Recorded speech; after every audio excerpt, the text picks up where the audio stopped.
Haleluya. Selamat siang buat kita semua.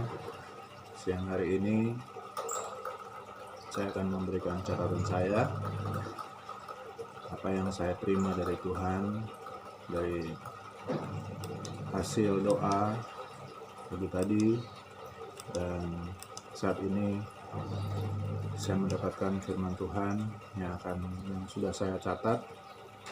Setelah itu saya akan membagikan buat kita semua supaya kita bisa diberikan pertolongan, penghiburan, pernyataan Tuhan kepada kita semua, agar kita bisa menjalani hidup ini karena kasih Tuhan ada dalam kita.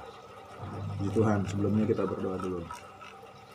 Bapa kami dalam sorga, biar kiranya hikmat-Mu terjadi atas kami semua. Kami boleh mengenal jalan-jalan-Mu ya Tuhan, karena Engkau sendiri yang beracara di dalam hidup kami. Engkau sendiri yang memenuhi hidup kami dengan firman-Mu. Tuhan, penuhkan kami dengan Roh-Mu, agar hidup kami sejalan dengan apa yang menjadi rancangan-Mu di dalam kami, menjadi panggilan-Mu di dalam hidup kami. Terima kasih Bapa, terima kasih Tuhan. Berfirmanlah atas setiap hati yang terbuka, pakai mulut tidak hamba-Mu yang tidak ada apa-apanya ya Tuhan. Kasih karunia-Mu menyertai kami semua. Dalam nama Tuhan Yesus Kristus kami sudah berdoa dan mengucap syukur. Kami akan baca firman-Mu. Haleluya. Amin. Saudara, pertama-tama saya akan sampaikan bahwa manusia itu yang dikasihi oleh Tuhan itu harus menghidupi firman-Nya. Manusia yang menghidupi firman-Nya sama artinya manusia itu menghidupi panggilan-Nya. Panggilan Tuhan di dalam diri kita itu, kalau secara pribadi saya bisa sampaikan kepada saudara semua bahwa saya dipanggil Tuhan di dalam sebuah masalah yang besar, dan akhirnya saya nggak bisa menghadapi masalah tersebut. Akhirnya saya hands up, saya angkat tangan. Tapi Tuhan belum membawa saya kepada masuk dalam penjara atau masuk di dalam rumah sakit parah, tidak. Tapi Tuhan panggil saya dalam kondisi keadaan yang sehat walafiat. Saya bisa menerima panggilan itu dan saya menjalaninya sampai hari ini. Nah, sama-sama kita cek firman Tuhan di dalam Yeremia 33 ayat 19 sampai yang ke-26. Saya akan beri tema renungan kita pada siang hari ini, menghidupi panggilannya. Yeremia 33 ayat 19 sampai 26. Saya bacakan. Yeremia 33 ayat 19 sampai 26. Firman Tuhan datang kepada Yeremia, bunyinya, beginilah firman Tuhan. Jika kamu dapat mengingkari perjanjianku dengan siang dan perjanjianku dengan malam, sehingga siang dan malam tidak datang lagi pada waktunya, maka juga perjanjianku dengan hambaku Daud dapat diingkari, sehingga ia tidak mempunyai anak lagi yang memerintah di atas tahtanya. Begitu juga perjanjianku dengan orang-orang Lewi, yakni imam-imam yang menjadi pelayanku. Seperti tentara langit tidak terbilang, dan seperti pasir laut tidak terakar, demikianlah aku akan membuat banyak keturunan hambaku Daud dan orang-orang Lewi yang melayani aku. Firman Tuhan datang kepada Yeremia, bunyinya, tidakkah kau perhatikan apa yang dikatakan orang-orang ini? Kedua kaum keluarga yang dipilih Tuhan itu telah ditolaknya. Dengan demikian mereka menghina umatku. Dianggapnya bukan suatu bangsa lagi. Beginilah firman Tuhan, jika aku tidak menetapkan perjanjianku dengan siang dan malam dan aturan langit dan bumi, maka juga aku pasti akan menolak keturunan Yakub dan hambaku Daud. sehingga berhenti mengangkat dari keturunannya orang-orang yang memerintah atas keturunan Abraham, Ishak, dan Yakub. Sebab aku akan memulihkan keadaan mereka dan menyayangi mereka. Saudara yang terkasih di dalam nama Tuhan Yesus Kristus, ada satu kesempatan di mana panggilan Tuhan itu akan terjadi di dalam diri kita. Jika kita merasa kita dipanggil oleh Tuhan untuk kita bisa melayani pekerjaan Tuhan, sudah pasti hidup kita itu akan berubah karena firman. Hidup kita berubah karena Roh yang mengubah kita menjadi muridnya, murid Kristus. Dan dalam hal ini saya berikan pengertian-pengertian yang seperti ini. Tidakkah kau perhatikan, Allah dan pekerjaannya adalah keabstrakan yang harus dikelola oleh umatnya. Langit dan bumi adalah hasil karyanya yang harus dirawat atau dipelihara. Sama seperti Adam mengelola Taman Eden dalam arahan Allah kepada Adam untuk diusahakan.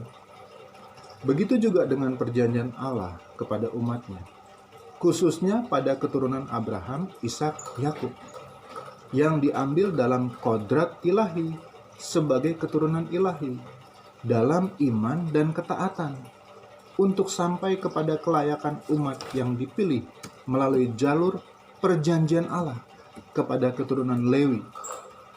Bentuk panggilan ini dikenakan pada Yesus yang adalah anak Allah dalam hubungan yang sudah dipersatukan menjadi keluarga ilahi, yaitu hubungan antara Bapa dan Anak, dan yang memenangkan iman dalam keselamatan umat pilihannya pada masa perjanjian baru.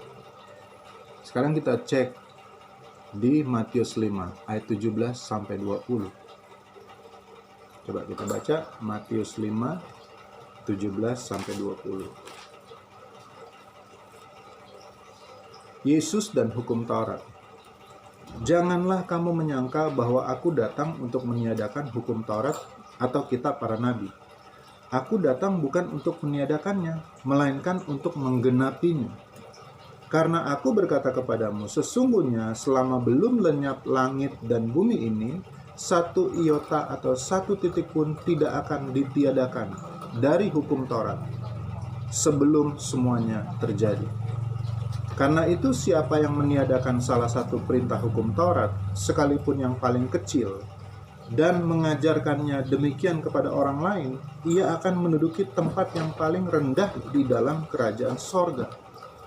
Tetapi siapa yang melakukan dan mengajarkan segala perintah-perintah hukum Taurat, ia akan menduduki tempat yang tinggi di dalam kerajaan sorga. Kita lihat ayat yang ke-20. Maka aku berkata kepadamu, jika hidup keagamaanmu tidak lebih benar dan daripada hidup keagamaan ahli-ahli Taurat dan orang-orang Farisi, sesungguhnya kamu tidak akan masuk ke dalam kerajaan sorga. Ukurannya adalah ahli Taurat dan orang-orang Farisi, saudara. Maka terjadilah agama. Ya. Seharusnya agama mengedepankan hukum dan perintah Allah dalam ketaatan akan hukum itu sendiri. Tapi mengingat zaman sekarang yang kehidupan manusia dalam peraturan-peraturan dalam hukum agama malah mengikuti atau mulai diatur oleh alam semesta serta hawa nafsu dunia manusia itu sendiri. Bahkan setiap yang dikatakan anggaran dasar rumah tangga akan berubah dalam kurun waktu 20 tahun sekali. Tapi intinya bukan di situ. Yang jadi peran dalam hukum dan peraturan dan perintah adalah diri kita sendiri kepada Allah. Jika pribadi kita sudah dewasa rohani, kita akan terus diperhadapkan kepada hukum benar dan salah. Dan tindakan ini mengarah pada apa yang kita lakukan dalam perangai sebagai anak Tuhan. Apa itu perangai sebagai anak Tuhan? Artinya, Tuhan mau kita lebih pengertian kita daripada orang-orang dunia. daripada hukum-hukum agama yang ada sekarang ini. Hukum agama dibuat agar orang taat beragama. Tapi Tuhan datang dengan hukum kasih untuk memberikan keselamatan bagi mereka yang melakukannya. Perhatikan, hukum kasih ini terjadi bagi orang yang dipilih untuk dipanggil dalam keselamatan. Matius 5 ayat 21 sampai 26. Kita nggak usah baca. Tapi di sini saya kasih rangkaiannya saja. Matius 5 ayat 21 sampai 26 bicara tentang pembunuh karakter. Matius 5 ayat 27 sampai 30 berbicara tentang berzina di dalam hati. Matius 5 ayat 31 sampai 32 bicara tentang perceraian. 33 sampai 37 bicara tentang sumpah. 38 sampai 42 bicara tentang standar iman orang percaya. 43 sampai 48 bicara tentang mencintai musuh. Matius 6 ayat 1 sampai 4 berbicara tentang pemberian yang menyenangkan hati Allah. Matius 6 ayat 5 sampai 15 bicara tentang hal berdoa. 16 sampai 18 bicara tentang hal berpuasa. 19 sampai 21 bicara tentang harta. 22 sampai 23 bicara tentang mata hati. 24 bicara tentang pilih Tuhan atau kekayaan. 25 sampai 34 bicara tentang hal kekhawatiran. Matius 7 ayat 1 sampai 5 bicara tentang hal menghakimi. Ayat 6 bicara tentang hal yang kudus dan berharga. Ayat 7 sampai 11 bicara tentang hal pengabulan doa. Ayat 12 bicara tentang jalan yang benar. 13 sampai 14 bicara tentang jalan yang sempit. 15 sampai 20 bicara tentang ajaran palsu akan dilihat dari buahnya. Ayat 21 sampai 23 bicara tentang kejahatan dalam rumah tangga Kristen.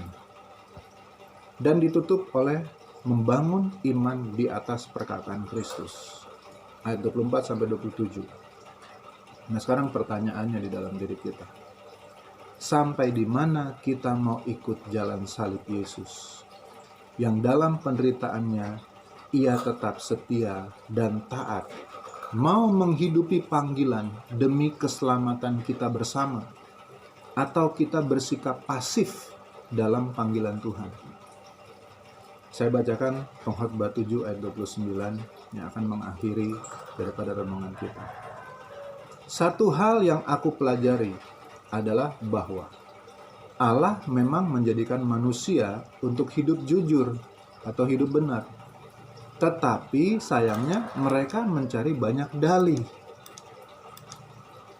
Saudara yang dikasihi oleh Tuhan, untuk hidup yang berkenan kepada Tuhan, dan bahkan lagi kita hidup di dalam panggilannya Tuhan, dan bahkan kita menghidupi panggilan Tuhan itu sendiri, ada banyak karakter yang harus diperbaharui di dalam diri kita masing-masing. Saya tidak lebih benar daripada saudara, saudara juga tidak lebih benar daripada saya. Tapi pengertiannya adalah, masakan kalau Allah sudah menjalani pekerjaannya dan bahkan disaksikan oleh alam semesta, disaksikan oleh siang dan malam, yang menjadi bagian pekerjaan Allah untuk memanggil saudara dan saya hidup di dalam kebenaran. Masakan kita tidak mau? Saya yakin saudara pasti mau. Tinggal sekarang, mari kita robah. Dalih itu kita buang. Kalau memang Tuhan memanggil saudara dan saya untuk hidup di dalam kebenaran, kita jalani kebenaran tersebut karena ada Roh Kudus di dalam diri kita yang terus-menerus akan mengoreksi hidup kita untuk kita hidup lebih benar lagi daripada hari ini. Puji Tuhan, demikian renungan kita pada siang hari ini. Saya yakin dan percaya saudara pasti diberkati Tuhan. Tuhan Yesus memberkati. Puji Tuhan. Haleluya.